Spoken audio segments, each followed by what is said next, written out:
स्नेनिल art of teaching या चॅनलवरती आपल्या सर्वांचं स्वागत आहे।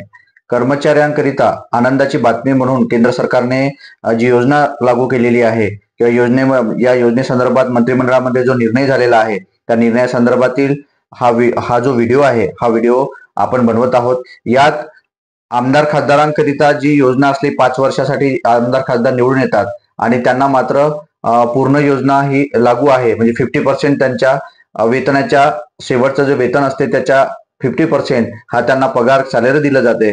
त्याच पद्धतीनं आपल्या सर्व कर्मचाऱ्यांना सुद्धा, भारतातील जेवढे कर्मचारी आहेत त्या कर्मचाऱ्यांना सुद्धा हीच योजना लागू करावी याकरिता हा व्हिडिओ बनवत आहे।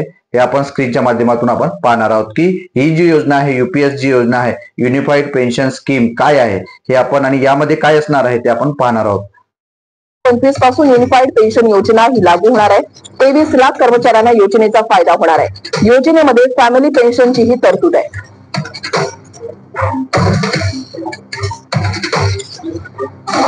नवीन पेन्शन योजना अर्थात एनपीएसच्या ऐवजी युनिफाईड पेन्शन योजना लागू। सुमारे 23 लाख कर्मचाऱ्यांना युनिफाईड पेन्शन योजनेचा फायदा होणार। कर्मचाऱ्यांना एनपीएस किंवा यूपीएस म्हणजेच युनिफाईड पेन्शन योजना यापैकी एक योजना निवडण्याचा अधिकार असेल। एखाद्या कर्मचाऱ्यानं किमान 25 वर्ष काम केलं असेल तर निवृत्तीपूर्वीच्या नोकरीच्या शेवटच्या 12 महिन्यांच्या मूळ वेतनाची 50% रक्कम पेन्शन म्हणून देणार। 10 ते 25 वर्ष नोकरी करणाऱ्या कर्मचाऱ्याला तेवढ्या कालावधीप्रमाणे पेन्शन मिळेल। जर एखाद्या निवृत्ती वेतनधारकाचा मृत्यू झाला तर त्याच्या कुटुंबाला कर्मचाऱ्याच्या मृत्यूपर्यंत मिळालेल्या पेन्शनपैकी 60% रक्कम मिळेल। 10 वर्षानंतर कुणी नोकरी सोडल्यास 10,000 रुपये पेन्शन मिळेल। ग्रॅज्युइटी व्यतिरिक्त 30 वर्षांच्या सेवा काळातील 6 महिन्यांचं मूळ वेतन आणि महागाई दिलासा एक रकमी स्वरूपात देण्यात येईल। पेन्शन मध्ये सध्या कर्मचाऱ्यांना 10% वाटा तर केंद्राचा 14% हिस्सा आहे। यापुढे आता केंद्र सरकारचा 18% हिस्सा असेल। नवीन योजना 1 एप्रिल 2025 पासून लागू होईल। एनपीएस अर्थात राष्ट्रीय निवृत्ती योजनेअंतर्गत निवृत्त झालेल्या आणि 31 मार्च 2025 पर्यंत निवृत्त होऊ घातलेल्या सर्व केंद्रीय कर्मचाऱ्यांना नव्या योजनेचा लाभ मिळणार। राज्य सरकारनेही पेन्शन धोरण लागू केल्यास केंद्र आणि राज्य सरकारच्या एकूण 90 लाख कर्मचाऱ्यांना योजनेचा लाभ मिळेल।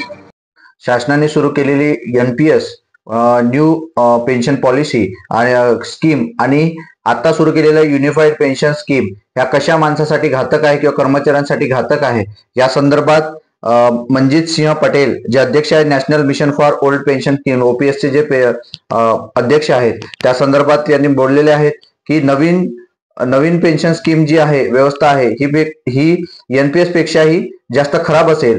सरकारने आपले योगदान 18.5% केले आहे।